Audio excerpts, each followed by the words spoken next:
Bonjour à tous et bienvenue dans cette vidéo d'analyse technique sur la crypto-monnaie Solana. Mais tout d'abord, un petit rappel sur la formation combinée qui sera donnée cet été concernant la théorie des vagues d'Elliott, le système Ishimoku et la technique des vagues de Wolff. Donc pour chacune de ces méthodes, nous allons bien entendu voir les bases théoriques nécessaires qui prendront donc un certain temps parce qu'il y a pas mal de choses à voir. Nous verrons comment établir des plans de trading avec ces différentes méthodes et surtout comment prendre position et comment gérer les différentes positions et avoir un money management adéquat en fonction des opportunités qui se présentent. Alors, je vous laisse en description de cette vidéo le lien du canal Telegram dans lequel vous pouvez me laisser vos coordonnées, donc c'est nom, prénom et une adresse mail pour pouvoir vous préinscrire à la formation. Il faut savoir que la formation n'aura pas lieu s'il y a moins de 20 personnes inscrites. Donc si ça vous intéresse, surtout n'hésitez pas à vous préinscrire parce que ça ne coûte rien, sachant que la formation, elle, a un coût qui est de 249 € TTC. Donc c'est une formation qui, je le dis à chaque fois, mais vaut facilement 10 fois plus et je risque de ne pas reproposer cet ensemble de formations à ce prix-là. Donc voilà, c'est un petit cadeau que je vous fais pour cet été. Donc n'hésitez pas, si ça vous intéresse, à venir vous préinscrire sur le canal Telegram et si vous avez des questions, bien entendu, je suis à votre entière disposition pour y répondre. Allez, maintenant passons dans le vif du sujet et à l'analyse de Solana. Alors voici un graphique journalier, donc c'est Solana USD, donc journalier ici. Donc vous voyez un peu hein, les différents cycles qui ont eu lieu par rapport bien entendu à l'évolution de l'intérêt pour les crypto-monnaies et au Bitcoin. Donc voilà, on a les mêmes cycles, vous voyez ici 2021, la grosse montée avec un point culminant ici. Et ce qui va nous intéresser, c'est la structure de prix que l'on retrouve actuellement sur ces niveaux. Alors pourquoi? Tout simplement parce qu'ici, on voit très bien qu'on a eu une forte impulsion. Donc on a sans doute une impulsion qui s'est terminée ici. On a fait un nouveau plus bas par rapport à celui-là. Alors désolé, j'ai été interrompu par un coup de fil professionnel. Donc reprenons. Ce que j'étais en train de vous expliquer, c'était que ici, donc on avait fait un plus bas que le précédent. Et pour l'instant, on a ici cette structure qui fait un plus haut, un plus bas, un plus haut que le précédent, mais pas plus haut que le dernier plus haut significatif. Donc pour l'instant, on est toujours dans une phase de neutralité ici par rapport à la loi de dos. Donc vous avez un plus bas, le plus bas, le plus bas. Donc là vous aviez l'hésitation, le porte-voix qui s'ouvre, on est venu taper le haut du porte-voix. Donc si je vous le trace, ici vous avez donc cet élargissement-ci. Hop. Voilà, hein, vous aviez eu cet élargissement, donc cette ouverture au niveau de la volatilité. Et donc, bon, elle s'est produite ici, dans ce cas-là, à la baisse. Pourquoi? Parce qu'on cherchait tout simplement à corriger les excès haussiers que l'on a eu ici. Donc, si maintenant on devait reprendre par rapport au plus bas qui est ici, des retracements Fibonacci, vous voyez qu'on est venu retracer déjà la zone des 61,8% de toute cette hausse, donc ce qui est quand même relativement pas mal du tout, et on est venu travailler ici un support chartiste. Donc vous avez en journalier une zone relativement importante qui est celle-ci.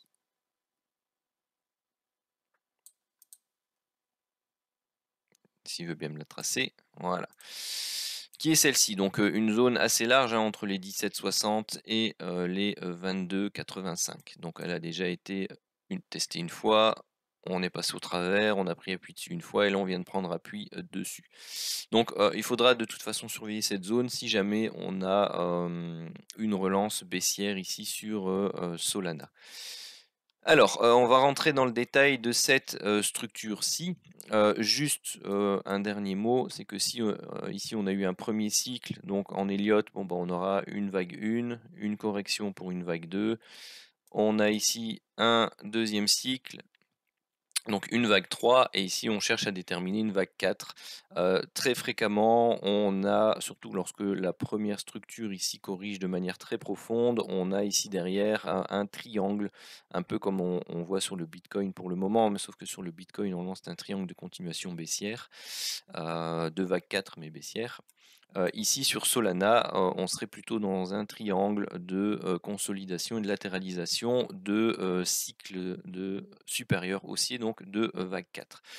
Et donc ce qu'on pourrait voir apparaître ici, c'est plutôt une structure de ce type-là, le temps que hop, le Bitcoin reprenne un peu des forces et relance la machine. Donc Solana ici surperforme un peu enfin un peu, pas un peu, surperforme donc les bitcoins et de manière générale un peu les crypto-monnaies. Pourquoi? Parce qu'elle corrige de manière assez importante ici à la hausse. Alors elle a également travaillé les 61,8% de mémoire, c'est ça, les 61,8% ici de retracement de toute la baisse précédente. Donc de manière proportionnelle, si ceci devait être le sommet, puisqu'on a fait 1 temps, 2 temps, 3 temps, vous voyez où je veux en venir, hein, ici vous voyez 1 temps, 2 temps, 3 temps. Donc les triangles se constituent de vagues successives en 3 temps et qui ont généralement une proportionnalité les unes par rapport aux autres. Donc si on devait travailler une structure en 3 temps suivante ici, donc on aurait éventuellement 1 temps, 2 temps et 3 temps pour aller retravailler cette zone-ci qui est en plus une très belle zone chartiste puisque vous voyez que l'on a travaillé ici, ici et là. Donc si je dois tracer mon rectangle chartiste, hop, vous avez cette zone-ci, qui est une zone relativement intéressante et qui correspond à ce qu'on appelle au niveau Fibonacci de la Golden Zone. Donc du moins la partie basse de la Golden Zone, puisque la Golden Zone c'est des 0,382 à 0,618 de retracement. Vous avez très fréquemment dans cette zone-là des setups de retournement lors de corrections. Donc ici, c'est ce qu'on va regarder également. Donc on va regarder, du moins je vais surveiller ça sur Solana. Et donc cette structure de prix-ci pour un 3 temps est dans cette zone, mais on verra bien s'il y a des opportunités d'achat qui se présentent. Alors passons sur une unité de temps inférieure. Bon, désolé, encore un appel professionnel. Donc on en était au changement d'unité de temps, donc on était aux 4 heures. Donc je vais peut-être enlever les retracements Fibo et tout ça pour que ça ne gêne pas la compréhension. Donc vous voyez hein, ici hein, la zone de support qui sera la prochaine intéressante à être testée. Sinon, si je vous trace hop, le canal actuel, donc sur base de fourchette d'Andrew, donc j'aime bien utiliser ça aussi de temps en temps pour faire les canaux. Donc par rapport aux deux points hauts ici, moi je les utilise pas comme on devrait hein, pour les fourchettes d'Andrew. Moi je m'en sers pour tracer mes canaux et comme ça j'ai directement des trames intermédiaires. Et là vous voyez qu'on travaille actuellement la zone médiane du canal ascendant ici qui est borné par ces deux-là.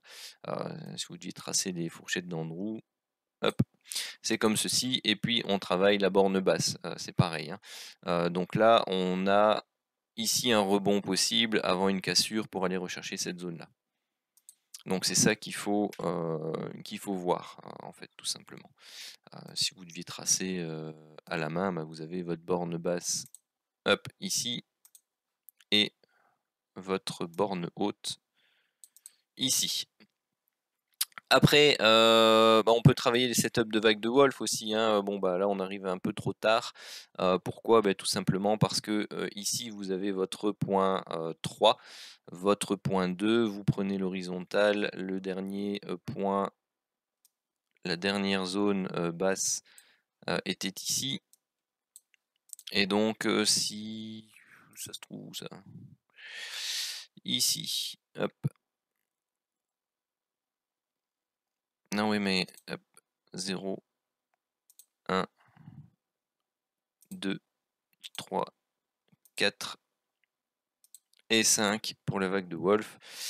Donc vous pouvez prendre comme objectif, s'il veut bien. Non mais oh! Voilà, 1,4, ça paraît, voilà, moi quand j'ai ce genre de vague de Wolf,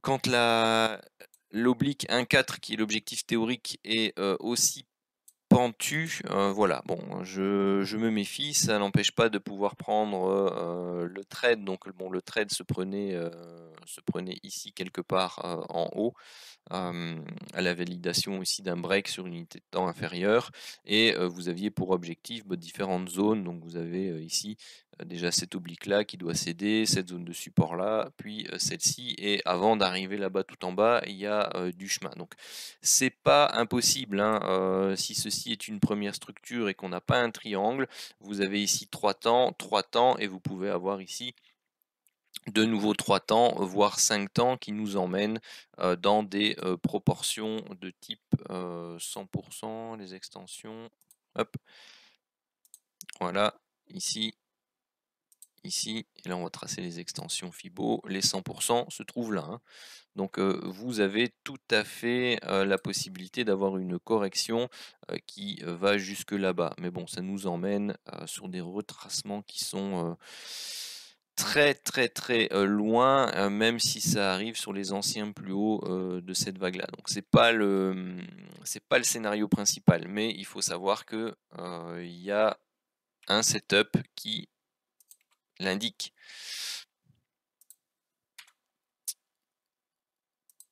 Hop, hop. Alors allons voir un peu ce qui se trame sur l'horaire.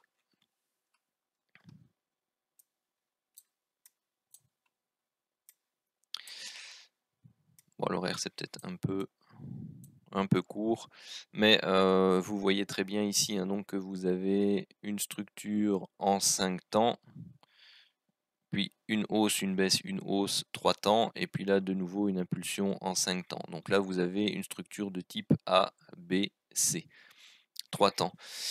Ici, c'est là où ça se joue. Donc vous avez ici une impulsion, puis vous avez 1, 2 et 3 sous la forme d'un flat en extension, c'est-à-dire que la vague B du flat est plus haute que la première vague d'impulsion de la structure correctrice. Et donc ici vous avez donc ici un A, un B, et puis là-bas, un C. Et vous voyez aussi très clairement que ce soit ici ou même là, si vous prenez le sommet, eh bien, vous avez par rapport à la deuxième structure une perte importante de momentum. Vous avez ici la droite moyenne de l'inclinaison des prix qui, eh bien, s'aplatit. Ça, généralement, c'est un signe de faiblesse, et en plus, vous aviez ici donc les divergences présentes sur, hop, sur les prix. Donc un trade à la vente pouvait facilement se prendre ici au break, la validation de la cassure de l'oblique ici qui, bon bah si vous regardez bien au niveau chartiste, c'était également un biseau ascendant, hein. Donc ce type de structure chartiste se casse de manière statistique par le bas. Ici, en plus, vous aviez vague 1, vague 2, vague 3, vague 4 et vague 5 en diagonale de terminaison en Elliott. Donc voilà, vous aviez plus les 61,8% de retracement Fibonacci. Vous aviez une série d'indications techniques pour vous dire, ben voilà, attention, ça va. Donc il était fortement possible que ça baisse. Alors nous, ce qui nous intéresse maintenant, c'est de voir en fonction de notre plan de trading, qui effectivement, ça c'est un sommet, que ce soit au niveau structure intermédiaire Elliott ou vague de Wolf. Ici, c'est de constater déjà d'une part qu'on est en train de créer une impulsion, et hop, on a des flèches, c'est de voir, eh bien, tout simplement, une fois qu'on aura retracé suffisamment et qu'on aura été chercher sans doute une impulsion baissière complémentaire, donc c'est-à-dire vague 1, vague 2, vague 3, vague 4, vague 5 ici, d'aller rechercher quelque chose qui va corriger, en 3 temps, avant tout simplement de nous donner une opportunité pour pouvoir aller rechercher quelque chose à la baisse sur cette crypto. C'est peut-être un peu trop, parce que c'était cette zone-là que l'on visait. Et vous avez ici, bon, c'est tracé comme ça, vous avez quasi ici la correspondance. Si je vais chercher les retracements Fibonacci pour faire ça un peu plus proprement, bah, en même temps, sans savoir exactement où on va arriver. Donc si on arrive ici, voilà, vous avez les 61,8 de retracement. Ici, c'est une zone relativement intéressante puisqu'elle correspond aussi à des zones chartistes précédentes. Donc ça, c'est les deux possibilités que vous avez sur Solana. Donc c'est d'attendre ici la fin de la structure, attendre un setup de divergence, un break d'oblique baissière par exemple, rentrer en position pour viser une correction, prendre un premier TP sur la zone des 50-61,8 ici, éventuellement laisser courir le reste juste au cas où tout simplement on aurait ici fait une vague 1, vague 2, sous vague 1, sous vague 2 et ensuite repartir à la hausse. C'est possible, mais pour moi ça demande une correction complémentaire même pour ce scénario là. Donc voilà ma vision sur Solana. J'en ferai le suivi, la mise à jour dans d'autres vidéos. Sur ce, je vous remercie d'avoir suivi cette vidéo d'analyse. Si vous avez des questions, si vous voulez partager votre avis, n'hésitez pas à laisser vos commentaires dans cette vidéo YouTube ou dans les canaux Telegram ou Discord ou même sur Twitter. N'hésitez surtout pas non plus à vous abonner à la chaîne et à activer les notifications parce que je publie régulièrement ce type de vidéos d'analyse, de formation éducative gratuite. Outre bon, celle que je vous ai présentée en début de vidéo, mais qui celle-là est payante puisqu'elle demande énormément de temps de présentation et c'est une formation live. Donc on est ensemble, je vous présente la théorie, vous me posez toutes vos questions, on fait des cas pratiques.